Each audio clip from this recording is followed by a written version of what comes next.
중절부터 부활절까지 요한복음에 나타난 7가지 예수님 자기 선언에 대해서 설교를 했습니다.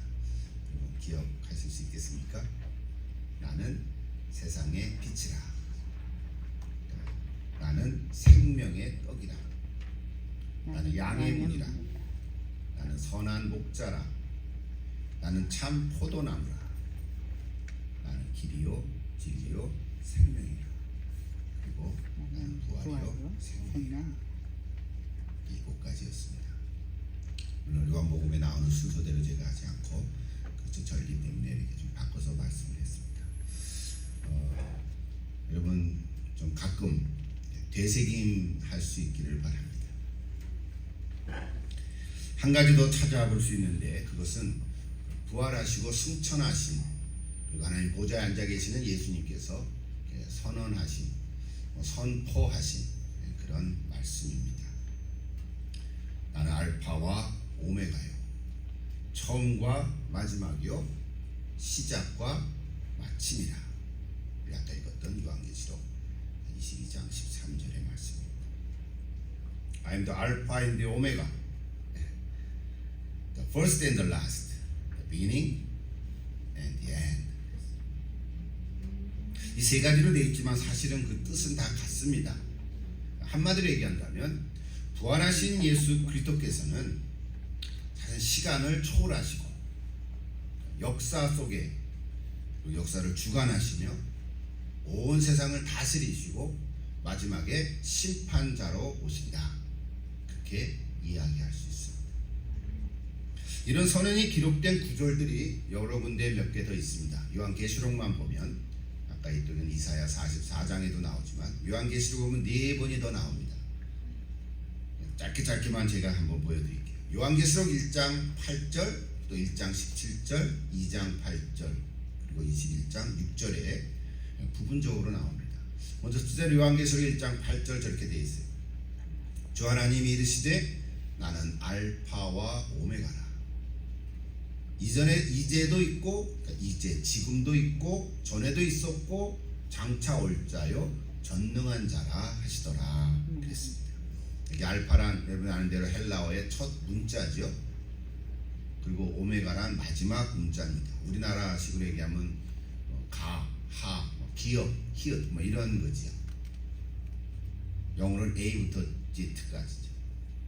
알파와 오메가, 이거는 하나님께서 역사의 시작인 동시에 마지막이 되신다, 그런 의미죠. 그 사이에 존재하는 모든 시대와 세대의 주인이 되신다, 주관하신다, 이런 뜻도 있습니다. 그리고 하나님은 창조주이시며 심판주로서 모든 것을 주관하신다, 이게 선포하는 거죠. 근데 우리가 느끼기에는 잘 안 느껴지지만 역사를 좀 돌이켜보면 하나님께서 하셨구나, 이걸 우리는 배울 수 있습니다. 이렇게 하나님께서는 확실하게 보증하신 것이 하나 있는데, 그게 바로 뭐냐면 예수님 다시 오신다는 말씀이에요. 이건 예언이죠. 아직 안 이루어졌죠. 예수님 다시 오신다.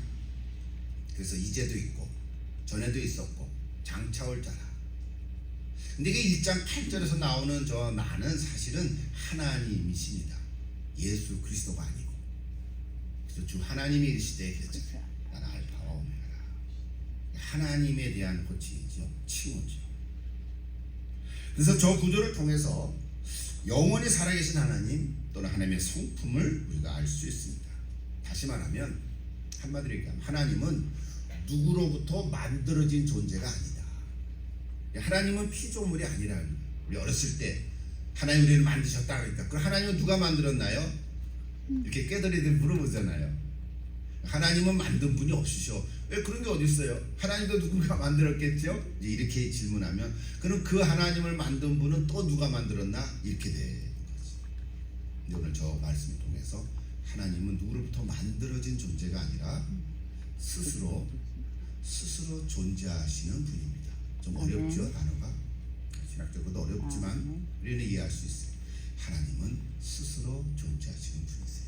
그래서 I am who I am, 이게 여호와라는 단어의 뜻입니다. I am who I am, 나는 나다. 출애굽기 3장에 나오시죠. 나는 나다. 전능한 자라는 것, 전능하신 자라는 것은 요한계시록에 9번이 나오는데 만물에 대한 하나님의 통치권을 가르쳐주고 있습니다. 자, 저 구절을 설교하려는 게 아니니까 넘어가시죠. 자, 두 번째 나오는 이야기는 1장 17절에 또 나옵니다. 자, 한번 같이 볼까요? 여기서 나는 요한이고요, 그는 그리스도입니다. 내가 볼 때에 그의 발 앞에 엎드려 죽은 자 같이 되매 그가 오른손을 내게 얹고 이르시되 두려워하지 말라, 나는 처음이요 마지막이라. 자, 1장 17절에는 처음이요 마지막이라는 단어가 인용이 됐습니다. 자, 이 구절은 사람인 요한이 환상 중에 그리스도 앞에 너무 그 초자연적인 모습을 보니까 어떻게 감당할 수가 없어서 엎드린 거예요. 일종의 두려움이죠. 떨림과 두려움, 앞기절을 줄이고 보면 그렇게 되어 있거든요. 이것은 대부분의 사람들이 하나님의 계시를 받을 때 일어나는 모습이에요. 구약의 많은 선지자들이 하나님의 임재하심을 경험할 때 엎드렸어요. 납작 엎드릴 수밖에 없어요. 아마 우리도 그럴 거예요. 여러분도 그런 경험 있습니까? 저도 있습니다.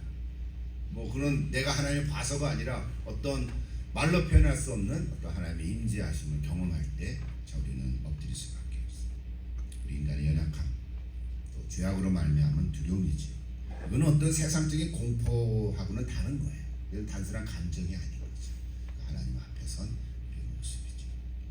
자, 그래서 1장 8절에서는 하나님께 적용되었었는데 저기 1장 17절에는 이제 처음이요 마지막이라는 단어는 예수 그리스도에게 적용된 거예요. 예수님이 말씀하신 거죠. 그리스도가 부활하신 예수님이 나는 처음이요 마지막이라, 두려워하지 마라.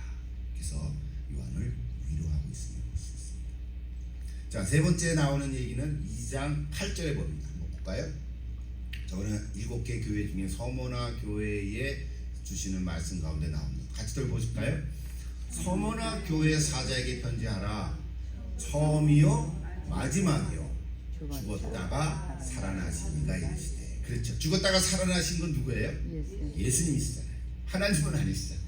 그러니까 오늘 2장 8절에서도 예수 그리스도를 향하여 저렇게 선언했어. 나는 처음이요 마지막이라. 아까 1장 17절과 같지요. 이것도 우주를 창조하시고 역사 전체를 다스리시며 태초에도 계셨고 역사의 종말에도 계신, 그렇죠? 예수 그리스도의 절대 주권을 말씀하고 있습니다.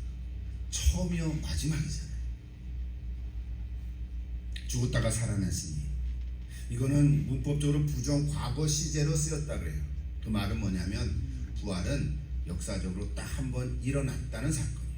여러 번 일어난 거 아니고 계속 일어나고 있는 게 아니라 딱 한 번 일어나고 끝난, 그래서 부정 과거 시제, 그럼 몰라도 되지만 문법적으로는 그렇게 쓰였다. 딱 한 번 일어나고 끝난. 그래서 이런 자신의 예수 그리스도의 모습을 계시한 것은 현재 참 핍박과 어려운 가운데 있는 서머나 교회의 성도들에게 소망을 주기 위해서 말씀하신 것입니다. 마지막으로 21장 6절 볼까요? 21장 6절 또 같이 읽어보십시다. 또 내게 말씀하시되 이루었도다. 나는 알파와 오메가요 처음과 마지막이라. 내가 생명수 생물을 목마른 자에게 값없이 주리라. 자, 여기는 두 가지가 다 나왔죠. 알파와 오메가, 처음과 마지막. 이것도 부활하신 예수 그리스도에게 적용된 하나님의 칭호입니다. 이게 알파, 오메가 또는 처음과 마지막. 자, 조금 더 얘기하겠습니다만 이건 모든 만물의 근원을 얘기합니다. 그리고 오메가나 마지막이라는 것은 모든 창조의 목적을 성취하신 모습을 얘기합니다. 목마름이라고 하는 비유는 영적 갈급함을 나타내는 거죠. 하나님께서는 우리에게 영원한 생명, 생물을 주십니다. 목마르지 않는 거죠. 요한복음 4장에 보면 잘 알지요? 선한 사마리아 아니고 사마리 문물가에 나온 선한이었죠. 사마리아 여인과의 대화 속에서 나오는 영생수, 내가 주는 물을 먹는 자는 영원히 목마르지 않으리라. 그 구절들이 거기 나옵니다. 여러분 다 생명수, 구원과 영생을 주는 예수님의 말씀입니다. 말씀을 통해서 우리는 영적 갈급 자, 네 가지 좀 소개했는데요. 여러분 저 네 가지 이렇게 들으면서 여기저기 많네 그렇게만 보지 마시고 오늘 나한테 주신 하나님의 말씀을 이렇게 생각해 보십시오. 예수님이 오늘 우리에게 무엇을 주실 수 있을까? 영원한 생명수, 내가 먹어도 목마르지 않는 생명 생물, 그리고 하나님의 말씀을 통해서 나의 영적인 갈급함, 영적 목마름을 채워주신다는 거예요. 우리가 목마르면 물을 먹잖아요. 갈급하면 물을 찾듯이 우리의 갈급한 심령은 주님을 찾는 것이죠. 그 주님을 찾되 주님께서 주시는 말씀을 통해서 우리가 해결될 수 있습니다. 그건 체험해야 돼요. 여러분 영적 갈급함이 있을 때 세상 물을 찾으면 세상 거를 자꾸 찾으면 더 목마르게 되죠. 채웠다 생각하는데 칼칼해. 그래서 영적 갈급함. 그래서 오늘 예수님을 통해서 오늘 여러분이 다 영적인 갈급함이 해소되고 생명생물로 충만할 수 있기를 기도합니다. 자, 다시 오늘 본문으로 들어가 보십시다. 22장 13절에 나는 알파 오메가여 처음과 마지막이요 시작과 마침이라. 자, 여기는 시작과 마침이라는 단어가 하나 더 추가됐죠. 사실은 세 가지인데 같은 거예요. 하나씩 묶어보세요. 알파, 처음, 시작. 이해가 되시죠? 첫 시작. 또 오메가, 마지막, 마침. 다 같은 의미잖아요. 우리가 믿는 예수님은 실제로 이 땅에 오신 역사적인 인물이었습니다. 예수를 믿든 안 믿든 실제로 이스라엘 유대 나라 팔레스타인에서 살았던, 태어나시고 살으셨다가 돌아가신 분. 너무 많은 기록들이 있기 때문에 너를 믿건 안 믿건 사람들의 생각하고는 전혀 상관이 없어요. 예수님 땅에 오신 역사적인 인물이시고 십자가에 달려 돌아가시고 부활하시고 승천하시고 성경은 이거를 증언하고 있어요. 그리고 하나님 보좌에 앉으셔서 뭐하시나? 우리를 위해서 기도하고 계시고 온 세상을 다스리시고 주관해 가시고 그리고 다시 오신다는 거예요. 다 아는 얘기죠. 우리가 다 고백하는 얘기죠. 근데 그 중에 아직도 우리가 고백하지 못하는 부분이 혹 한 사람들이 있다면 오늘 이 말씀을 통해서 다시 확신을 갖게 되길 바랍니다. 예수님은 다시 오십니다. 아멘. 언제요? 모릅니다. 어떻게요? 가신 그대로 오신다고 성경은 기록하고 있어요. 거기에 좀 뭐가 이렇게 많이 붙었죠? 영광 중에 오시고 나팔 소리와 함께 오시고 좀 더럽기도 하고 반갑기도 하고. 근데 예수님이 실제로 오실 때 내가 살아있을까? 그때 되면 성경은 죽음을 보지 않고 들을 올라간다 그랬어요. 그걸 저희 희고라고 얘기하는데 그렇게 되면 너무 그냥 감격스러울 것 같아요. 근데 예수님이 오시기 전에 우리는 먼저 죽을 수도 있어요. 대부분이 그랬을 것 같아요. 예수님 언제 오실지 모르지만 예수님 오시기 전에 내가 만약에 이 세상을 먼저 떠나간다면 그래도 그날이 나의 종말인 것처럼 예수님 다시 오시는 것은 변함이 없습니다. 그래서 우리가 그걸 믿는 거지. 재림신앙. 그래서 오늘 요한계시록을 통해서 시간이 너무 짧아서 요한계시록에 대해서 얘기할 수는 없어요. 다음에 기회가 있으면 제가 또 말씀드릴게요. 자, 이처럼 구원은 간단합니다. 간단하다는 말은 것은 뭐 어려운 것이 아니다 뭐 이런 얘기인데 십자가에서 죽으신 예수가 내 죄를 위해서 내 죄의 사함을 위해서 대신 돌아가셨다. 이게 중요한 거거든요. 예수를 믿는 게 아니고 예수 믿어 그래 동의해 그게 아니라 내 죄를 사해 주신 내가 죄인이다 이 고백이 있어요. 그리고 내가 죄를 용서할 때 고백할 때 용서해 주신 죄사함의 체험이 있어요. 그리고 예수님을 내 마음에 영접하고 이제는 내 인생의 주인이 내가 아니라 주님이시다. 그것을 받아들이고 그렇게 살아가는 거지. 그거는 한순간에 일어날 수 있어요. 어느 과거에 한 토막일 수 있어요. 아주 짧은 시간일 수 있어요. 마치 십자가에 달린 어떤 한 강도가 오늘 나를 기억해달라고 예수님이 이거 오늘 나와 함께 낙원에 이르라 그랬잖아요. 그 강도는 뭐 예수님을 뭐 알지도 못했고 성경을 알지도 못했고 믿음 생활하지도 못하고 착한 일 한 적도 없어요. 근데 마지막에 나를 기억해달라. 그 말 한마디로 예수님을 믿고 받아들인 것 때문에 낙원에 갔어요. 맞지요? 이거는 논란의 여지는 없어요. 근데 그 문제가 뭐냐면 그럼 우리는 나도 예수 믿고 그 다음에 딱 갔으면 그냥 낙원에 갔을 텐데 그러면 이 고생 안 할 텐데 야 이렇게 세상에서 힘들게 안 살아도 될 텐데 하는 생각도 할 수 있는데 하나님께서는 오늘 우리에게 그렇게 하지 않으신 거예요. 그래서 오늘 우리는 하나님의 자녀로 계속 살아가는 거예요. 그래서 오늘 우리에게는 뭐가 있냐면 구원받은 건 간단하게 이렇게 믿음을 가지면 됐는데 순종하면 됐는데 이제 구원받은 우리가 구원받은 자가 이 세상에서 계속 살아간다고 하는 것은 그렇게 간단치가 않은 것 같다는 거예요. 내가 구원받은 게 확신하고 내가 하나님의 자녀가 된 것도 확신한데 이 세상에서 계속 구원받은 자로 살아가다가 보니까 이게 자꾸 이상하게 되고 변질도 되고 처음에 마음이 좀 이렇게 누그러지고 이상하게 바뀌어진다.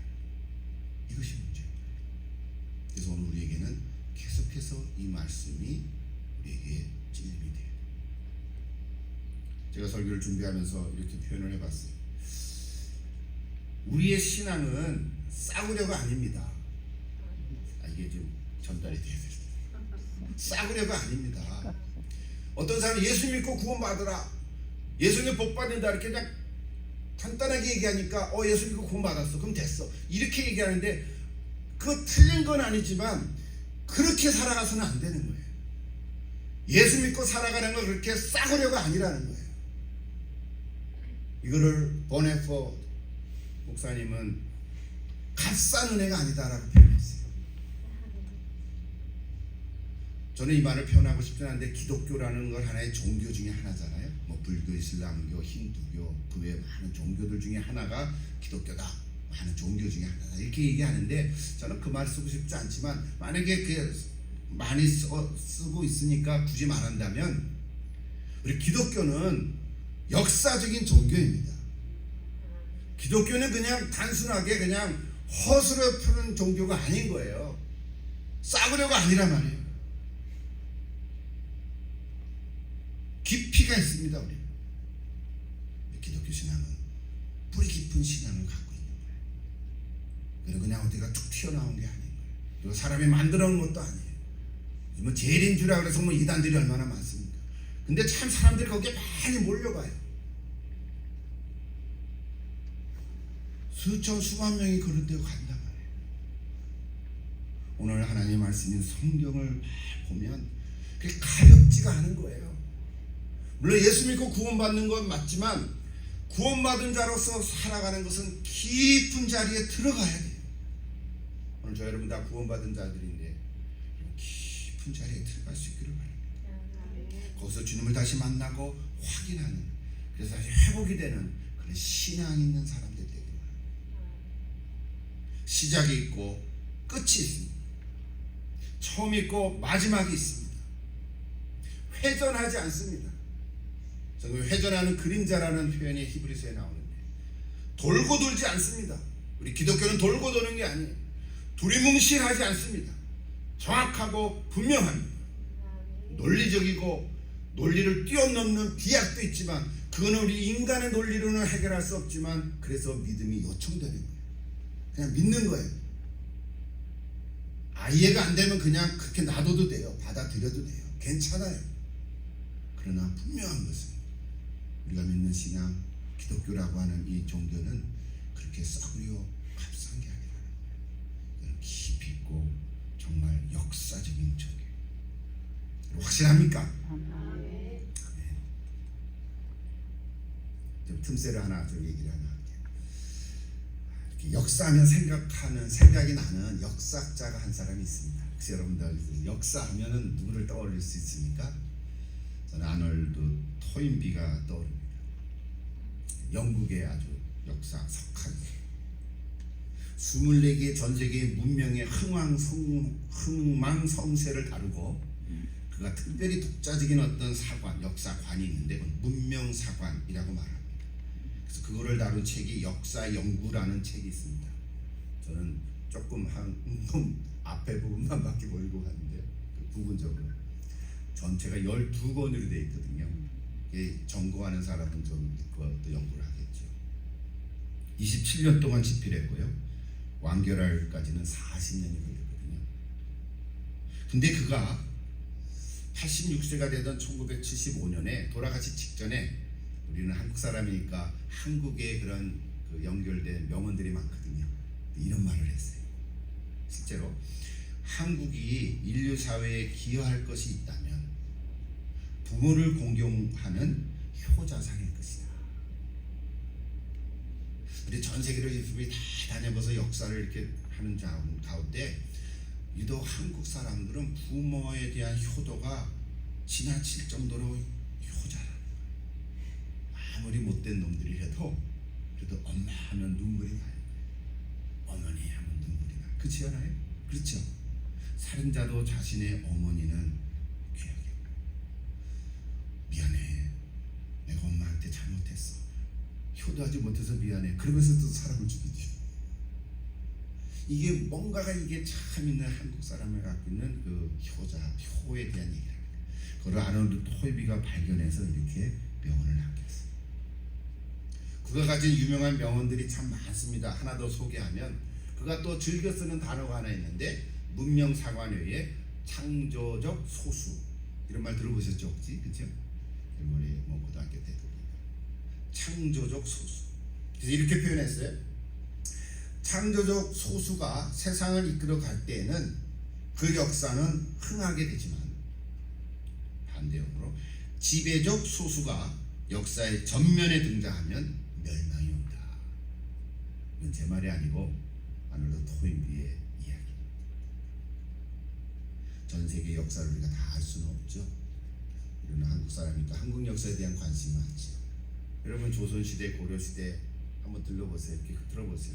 우리 현대시대에 와서도, 현대시대는 민주주의 사회지만 특히 조선시대는 왕정시대잖아요. 우리 구약성경에도 왕정시대잖아요.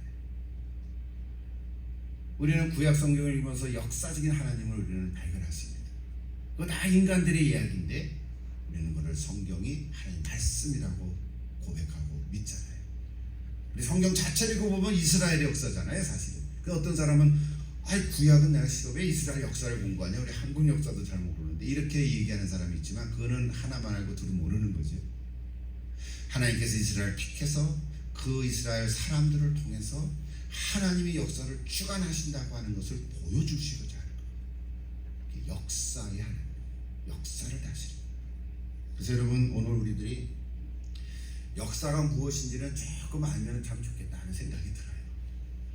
이제 와서 뭘 내가 하나 하는 생각도 있겠지만, 그래도 역사는 여러분 조금 알면 좋아요. 이게 안다는 것은 역사에 대한 어떤 지식을 알아는 얘기가 아니라 역사에 대한 인식을 갖고 있으라는 거예요. 역사 의식이 필요하다는 거예요. 여러분 너무 역사 의식이 없으면 우리 신앙이 너무 개인적인 신앙으로 이렇게 개인적인 신앙으로 이렇게 변질될 가능성이 있어요. 물론 신앙은 개인으로 시작됐지만 우리 눈이 뜨면 역사적인 것에 대한 인식을 하게 됩니다. 왜냐하면 성경이 그렇거든요. 우리가 성경은 하나님의 말씀이라고 고백하지만 사실 성경은 사람에 대한 하나님의 말씀인 거예요. 저 사람이 누구냐? 사람이 어디서 나왔냐? 너희들은 어떻게 살아야 되느냐? 쉽게 얘기하면 이런 거거든요. 사람이 누구냐, 어떻게 사느냐, 이거에 대한 책들은 많죠. 뭐 철학, 문학, 역사, 뭐 사회, 얼마나 많은 책들이 있는지 말이에요. 근데 성경은 그 사람에 대해서 언제 만들어졌고 어떻게 살아야 되고 왜 살아야 되는지를 말씀해 주는 것이 성경인데, 그래서 그걸 우리가 하나님의 말씀이에요. 그래서 인간의 역사를 주관하시는 하나님의 말씀, 그게 성경이에요. 성경은 사람이 썼지만 하나님의 역사적인 이야기입니다. 그거 다 얘기하려면 시간이 부족하겠죠? 그래도 한 깐딱깐딱 잠깐. 여러분 구약 성경을 보면 뭐부터 나옵니까? 아담부터 아담 만드자. 아담과 하와 이브, 아들이 둘 있었죠. 가인과 아벨. 근데 가인이 아벨을 죽였잖아요. 그 사람이 누굴 줬죠? 셋. 아벨 대신에 셋을 줬어요. 근데 성경에 셋에 대한 이야기가 전혀 없어요. 근데 한 가지 있어요. 셋이 아들을 낳았는데 에노스라는 이름의 아들을 낳았어요. 근데 성경에 그 다음에 뭐라고 표현되냐면 에노스 때부터 여호와의 이름을 부르기 시작했더라. 그거예요. 그거 하나 나왔어요. 그 에노스가 또 아들 낳고 해서 누구까지 낳냐면 또 노아를 낳았어요. 그래서 아담의 10대손 혹은 9대손이라고 그래요. 이게 노아 때 또 하나님이 부르셨어요. 노아는 이렇게 맑은 날에 산에다가 배를 짓기 시작하니까 많은 사람들이 조롱하기 시작했죠. 그 얘기 다 아시죠? 그래서 하나님께서 노아를 택했어요. 그러고 나서 또 노아의 후손들이 또 쭉쭉 나오다가 아브라함 때까지가 10대 손이었어요. 하나님은 또 아브라함을 택했어요. 그러니까 하나님께서는 성경 구약의 역사를 보면 많은 사람들이 있지만 하나님께서 특별히 한 사람을 택하는 거예요. 특히 믿음의 사람을 택해요. 처음부터 믿음이 있었던 건 아닌데 믿음을 갖게 하면서 그 상황을 만들면서 믿음으로 선택하게 하는 사람을 택하는 거예요. 사실 아브라함 때도 아버지가 우상을 만들어서 팔던 시대예요. 우상에 만연했던 시대에 하나님이 아브라함을 하나 택한 거예요. 그 믿음의 사람으로 만들고 그 아들 이삭, 야곱, 요셉까지. 이게 창세기 역사잖아요. 요셉의 아들이 70명이 돼서 애굽으로 가서 거기서 살게 돼서 세월이 400년이 흘렀어요. 성경에 400년 역사가 없어요. 400년 해보니까 유대인들이 60만 명이 됐어요. 남자가. 그런데 노예 생활을 하게 된다. 하나님 다 잊어버렸어요. 잃어버렸어요. 그때 하나님은 모세를 또 불러서 지도자로 삼았어요. 출애굽하고 그래서 이스라엘이라고 한 역사 공동체, 민족이 이루어졌습니다. 그러고 나서 구약의 역사를 쭉 보십시오. 그죠? 하나님께서는 역사의 하나님이십니다. 구약 성경을 통해서 하나님은 알파와 오메가요, 처음과 마지막이며 시작과 마침이라는 것을 우리에게 보여주고 있습니다. 신약에서도 마찬가지예요. 신약에서 예수 그리스도를 통해서 하나님의 역사 얘기를 계속하고 계십니다. 부활승천하신 후에는 성령님이 오셨어요. 성령이 오셔서 뭐가 일어났죠? 교회가 이루어졌어요. 교회 공동체가 만들어졌어요. 여러분 교회의 공동체도 역사 이야기예요. 로마 때 교회가 처음 시작이 되면서 오늘 2000년대까지 수많은 교회들이 있다가 없어지고 그 이름이 없어진 거지 사실. 그러나 교회 본질은 여전히 그대로였지. 전 세계로 흩어졌잖아요. 이거를 교회사 그래요. 교회 역사, 교회의 이야기죠. 로마 교회의 역사도 있고, 독일 교회 역사도 있고, 유럽 교회 역사도 있고, 미국 교회 역사도 있고, 우리 한국 교회 역사도 있고, 이게 다 교회사들의 이야기들이에요. 거기에 다 뭐 순교 역사의 순교자 역사도 있고, 북한 교회도 북한 교회 역사가 있습니다. 이게 다 교회사인데, 교회사는 한마디로 얘기하면 하나님께서 이 인간의 역사에 함께 하셔서 주관하신 역사 이야기라 이 말이에요. 제가 이 얘기를 지금 10분 동안 했는데 이 한마디를 하기 위해서 하나님은 역사적인 하나님이신 거예요. 우리가 믿는 기독교 신앙은 그냥 값싼 싸구려가 아니라 이 말이에요. 그냥 나란 거 잘 먹고 잘 다니는 걸로 끝나는 게 아니라 이 말이죠. 우리 교회는 역사적인 공동체고 기독교는 역사적인 종교라 이 말이죠. 우리가 다 알고는 있지만 다시 한번 여러분 생각나게 하고 우리에게 도전을 주는 이야기. 그래서 교회사는 하나님의 주권적인 역사 이야기입니다. 그래서 우리가 역사를 조금은 알아야 돼요. 원래 역사를 모른다고 우리가 구원 못 받는 건 아니에요. 그런 얘기가 아니에요. 우리 부활하신 예수님은 자신을 향해서 오늘 알파와 오메가예요. 처음과 마지막이요. 시작과 마침이라 이렇게 선언해 주셔요. 여러분 이거 믿습니까? 아멘. 네. 저는 마지막으로 이런 선언적인 칭호를 통해서 오늘 우리에게 주신 하나님의 메시지는 뭘까? 뭐 짧게 한 세 가지만 주제별로만 얘기하겠습니다. 첫째는 예수 그리스도는 시간을 다스리는 분이시다. 물론 시간 자체는 하나님 만드셨죠. 그렇죠? 빛이 있으라 하면서 낮과 밤을 나누시면서 시간을 하나님이 만드셨어요. 창조하셨어요. 시간도 창조하셨어요. 시간이 존재해 사실. 근데 그가 이렇게 이야기했어요. 쉽게 짧게 얘기할 수밖에 없는데 시간을 다스린다는 말은 이런 거예요. 우리 인간은 사람은 시간을 다스릴 수가 없어요. 내가 시간을 이렇게 할 수가 없잖아요. 내가 이렇든 저렇든 시간은 계속 가고 있어요. 그죠? 근데 그걸 우리가 과거라 그러고 현재라 그러고 미래라고 우리가 이렇게 이해를 해요.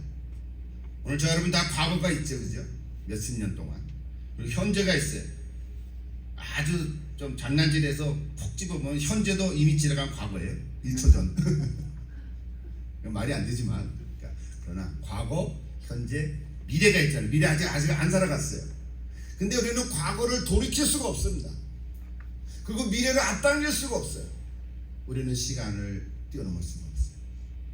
아무리 인간이 과학적으로 무슨 타임머신을 만든다 해도 그거는 불가능한 거예요. 그런 재미난 그런 뭐 영화 같은 거 많죠. 그죠? 과거에 이렇게 들어가가지고 다시 가요. 거기서 내가 만난 아내를 이렇게 사랑해서 만났는데 이거 싫어. 그래서 거기 옆에 있는 다른 여자를 내가 선택하려고 그래. 그러니까 과거에 가가지고 아내랑 얘기 안 하고 다른 여자랑 또 해서 결혼하면 인생이 바뀌어진다. 그런 얘기들이 얼마나 많습니까? 우리는 그럴 수가 없어요. 과거를 바꿀 수가 없어요. 또한 미래도 우리는 가져올 수가 없어요. 이것이 시간에 우리는 갇혀 있는 거예요. 그래서 과거, 현재, 미래. 그런데 예수님은, 부활하신 예수님은 이 과거와 현재와 미래를 전체를 한눈으로 보실 수 있다는 말이죠. 시간을 보기 때문에, 볼 수 있기 때문에, 이게 전능하신 분이기 때문에 나의 과거도 아시고 심지어는 나의 미래까지도 아시는 거예요. 그래서 그럼 나 미래를 좀 가르쳐 주시면 안 될까요? 내가 10년 전에는 어떻게 될 것 같으세요? 아니 10년은 모르니까 근데 1년 후에는 내가 어떤 모습으로 드러날까요? 너는 이렇게 될 것이다 라고 얘기하면 여러분 좋을까요? 안 좋을까요? 좋을 것 같지만 절대 좋지 않습니다. 가정해 보십시오. 예수님은 우리에게 미래의 모습을 절대로 보여주지 않습니다. 다만 이렇게 말씀하세요. 네가 말씀대로 이렇게 하면 이렇게 될 것이다 라고 약속해 주시지만 우리의 미래를 보여주지 않아요. 우리 갇혀 있는 거예요. 뛰어넘을 수가 없어요. 이걸 우리가 크로노스, 카이로스로 얘기하죠. 크로노스는 이 땅의 인간의 시간이에요. 그래서 과거, 현재, 미래 그냥 차례대로 지나가요. 시제를 구분해 놓고 지나가요. 얽매여 있어요. 근데 카이로스는 하늘의 하나님의 시간에는 시제의 구분이 없습니다. 과거가 현재고 현재가 미래고 미래가 과거고 과거고 막 이렇게 함께 있어요. 헷갈릴 거야 아마 우리. 그래서 그걸 뭐라고 얘기냐면 영원한 현재다 이런 말을 써요. 이해가 안 되죠? 영원한 현재는 뭐예요? 그래서 우리가 영생은 죽은 다음에 계속 살아가는 게 아니라 예수 믿는 그 순간부터 영생을 체험하면서 살아가는 거예요. 영원한 생명인데 지금부터 영생을 누리고 가는 거예요. 확실하시죠? 여러분 고대 히브리어에는 문법적으로 시제가 없다 그래요. 시제가 없습니다. 고대 히브리어는 과거, 현재, 미래형이 따로 없어요. 그냥 딱 현재만 있어요. 오직 완료하고 미완료만 있습니다. 완료형, 미완료형. 완료형은 그날 내가 그때 있었다. 그게 완료형이고요. 그날 내가 그때 없었다. 그 일을 하지 않았다. 그게 미완료형이에요.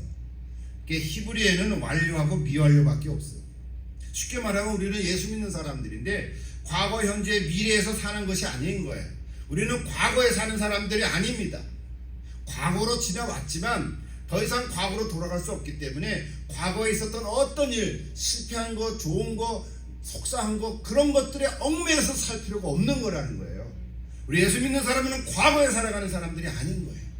그렇다고 미래에 또 가서 살아가는 사람들도 아닌 거예요. 미래에 이렇게 일어났으면 좋겠다 소망을 가지고 우리는 있지만 미래를 꿈꾸며 살아가는 허황된 사람들은 아닌 거예요. 우리 예수 믿는 사람들은 과거와 미래를 갖고 있지만 과거에 믿음이 있고 미래에 소망이 있지만 현재를 살아가는 것이에요. 현재가 영원한 삶처럼 살아가는 것입니다. 제가 말로 표현했는데 여러분께 와닿으면 참 좋겠어요. 그래서 예수 믿는 사람들은 그래서 오직 오늘 바로 이 날을 살아가는 것입니다. 하루하루 살아가는 것입니다. 아까 우리 제 아내가 진 곡 가운데서도 그런 가사가 있잖아요. 나의 처음과 마지막이 되신 하루하루 인도에 선한 길로 여러분 하루하루로 주님과 함께 살아가는 것입니다. 속된 말로 내일 어떻게 될지 어떻게 아세요? 모르잖아요. 오늘만 있을 뿐. 오해하지 마세요. 그렇다고 오늘만 있다 그래서 햇살하시기로 막 살아가라는 말이 아닌 거예요. 미래에 대한 계획도 필요 없다는 말이 아니고 오늘 하루만 살면 되지 내일 가면 또 내일 살자 그런 의미가 아닌 거예요. 계획을 하지만 오늘 하루하루 살아가는 이야기. 그래서 오늘 말씀과 연결해서 얘기하면 처음과 마지막이 되시고 시작과 마침이 되시는 마치 시간을 초월하신 예수 그리스도와 함께 내가 오늘 영원한 삶으로 살아가는 것입니다. 그리고 성경을 읽을 때요 제 말로 했잖아요. 이것도 여러분의 말이 되면 참 좋겠는데 자꾸 묵상해 보십시오. 근데 이 말을 어떻게 내가 정리하고 썼냐 하면 말씀을 통해서 읽은 거예요. 주님이 주신 문장들이죠. 제 말이지만 그래서 성경을 읽을 때 우리는 영원한 현재라는 관점에서 읽어갈 때 성경은 2000년 전에 4000년 전에 쓰여진 구약과 신약인데 오늘 내게 해주시는 말씀 오늘 내게 주시는 말씀이라고 생각될 때 그 성경의 이야기들이 나에게 이야기가 될 수 있고 아멘. 그 성경의 이야기들이 내 안에서 이루어지는 하나님의 말씀이 된다는 것이에요. 아멘. 그래서 우리가 성경을 이렇게 읽는 거예요. 한두 번 읽으면 됐지 뭐 계속 읽냐 이 말이에요. 왜? 이거는 양식이니까 밥이니까 먹고 또 먹고 먹고 또 먹으면 먹을수록 맛이 나는 거예요. 요리를 해먹는 것 같이 여러분 맛있게 먹으십시오. 영적인 오늘을 계속 살아가게 해주십시오. 아멘. 차 오늘날 우리가 예수를 그냥 덜컥 믿고는 그냥 말씀을 읽지 않는 사람들이 얼마나 많은지 모르겠어요. 그냥 읽어도 겉으로 읽고 그냥 통독만 그렇게 해버리고 뭐 읽었어? 몰라 그냥 읽었어. 그게 뭐 읽은 거예요? 그럼 여기다 진수성찬을 차려놓고 오늘 뭐 먹었는데 몰라 음식이 많았어. 뭐 먹었는데 하나도 안 먹었는걸? 이게 뭐예요? 그런 거 아니죠. 여러분 구원 얻는 사람은 많지만 예수님 종말의 때가 오면 점점 더 믿는 자를 보지 못할 거라고 했어요. 물론 택한 자들을 하나님께서는 추수해 가실 거예요.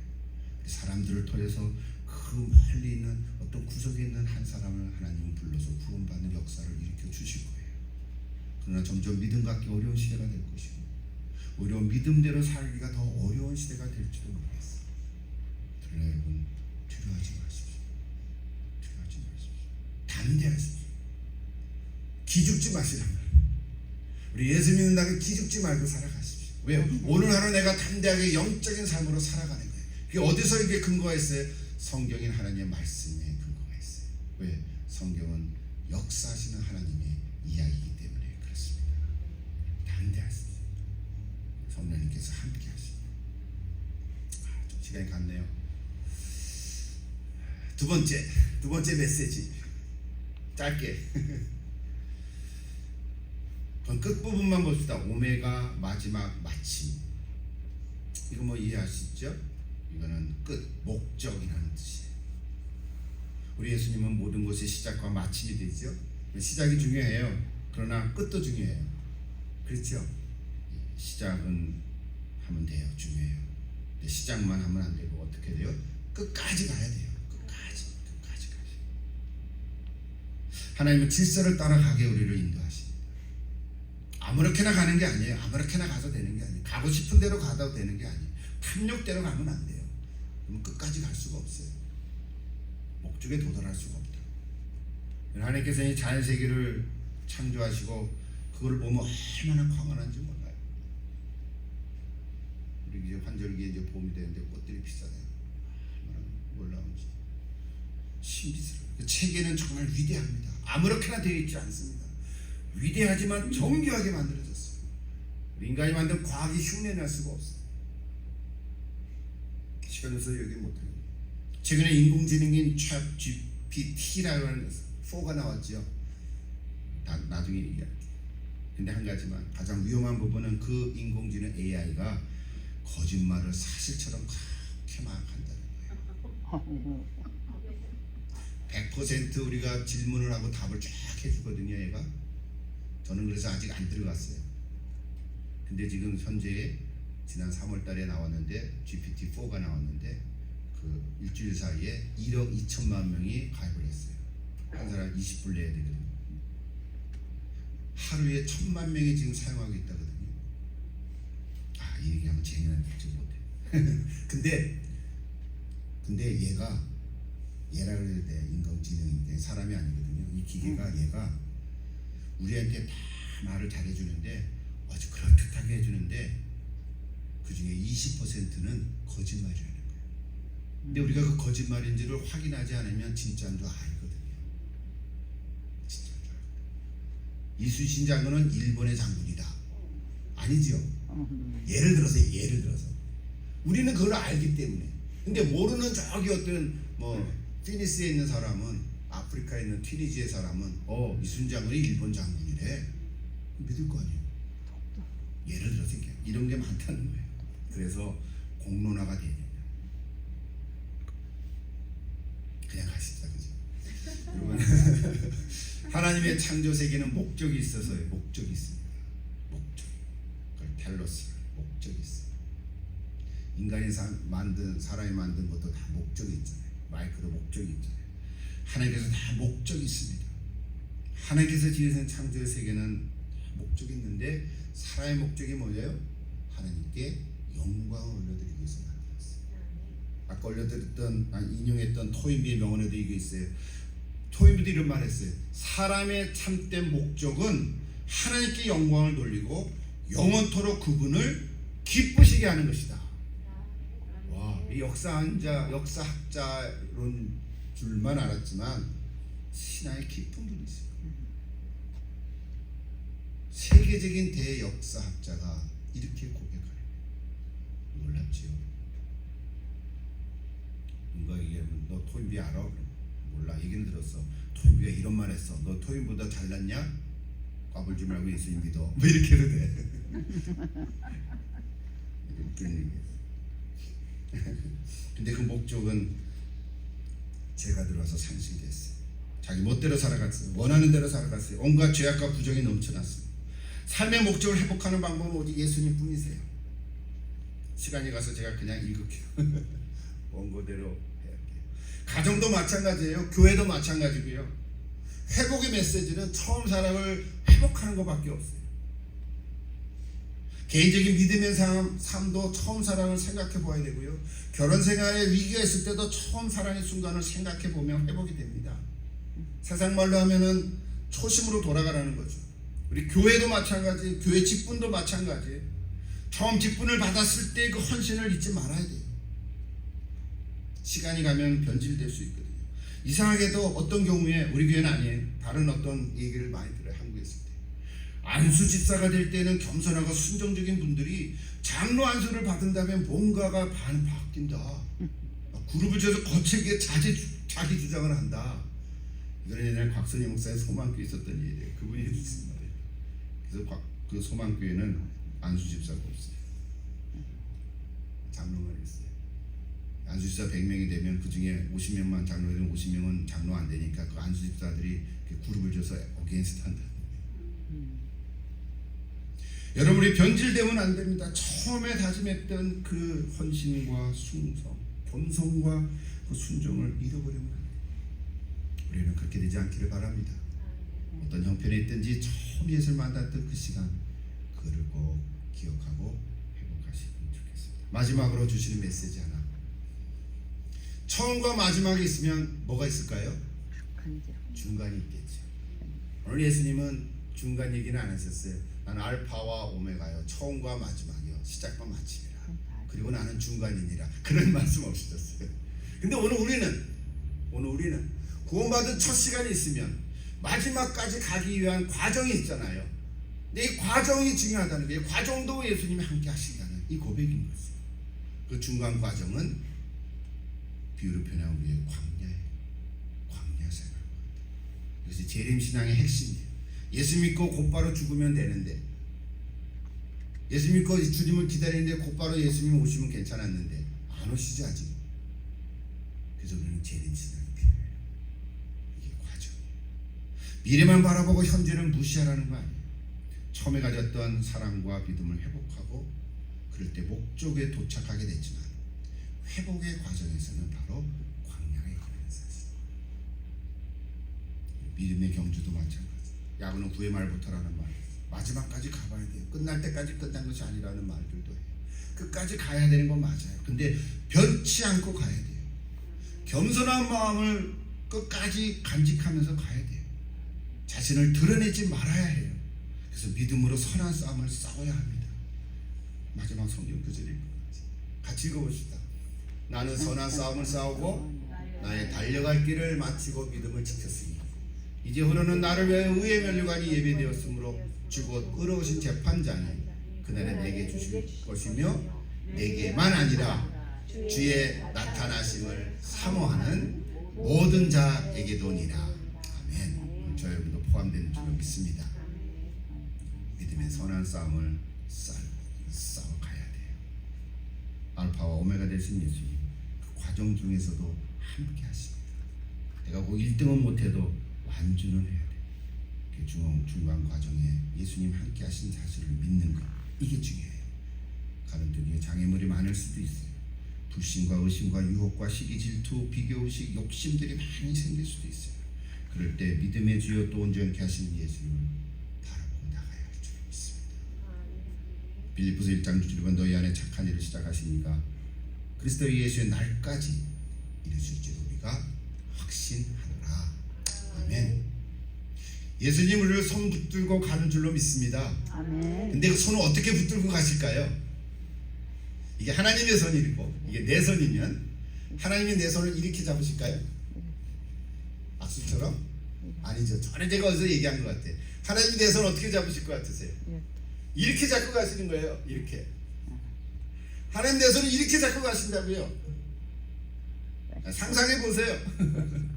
내가 하나님 손을 빼려도 이게 빼집니까? 이게 빼집니까? 하나님이 나를 이렇게 잡고 가시기 때문에 내가 이렇게 가면 하나님이 그냥 이렇게 따라오실 수는 있겠지만 빼지지도 않을 거야. 하나님이 모르겠다 손목 잘라버리자 그럴까요? 이건 내가 지금 생각난 거예요. 하나님은 우리의 손을 끝까지 잡고 가실 줄로 믿습니다. 아멘. 우리가 끝까지 주님 앞에 서는 그날까지 과정이 힘들고 어렵더라도 여러분 낙심하지 마시고요, 두려워하지 마시고요, 끝까지 말씀 붙들고 성령 가운데서 주님 바라보고 나아가는 저 여러분 다 될 수 있기를 기도합니다. 아멘. 기도하겠습니다.